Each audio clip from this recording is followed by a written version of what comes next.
Wala sa kanila ang may bahid ng dugo dahil sa tukhang. Wala sa kanilang kasabwat sa pagbulsa ng sako-sakong pera, pinagsamantalahan ang krisis ng pandemya, pinabayaan ang ating mga kababayan na magkasakit at mamatay. Wala sa kanila ang mga pumapalakpak sa China at natutuwa pa kapag tayo ay binobomba ng tubig. Tinatamaan ang ating mga Coast Guard, hinaharang ang ating mga mangingisda, ninanakaw ang kanilang huli. At bukod pa ron ay inaagaw pa ang mga isla natin para maging bahagi ng kanilang bansa.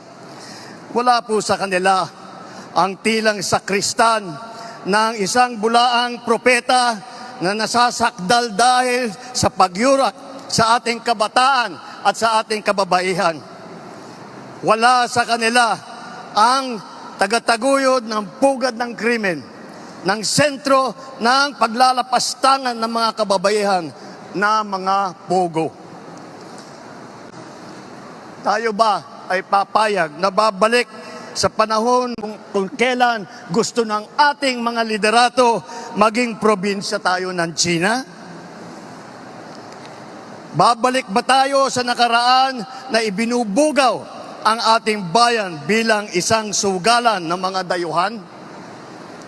Nais ba natin bumalik sa landas na umaapaw sa dugo ng mga inosenteng mga bata na inagaw sa kanilang mga anak, mga ina, kinuha sa kanilang mga tahanan at inagaw ang kanilang kinabukasan?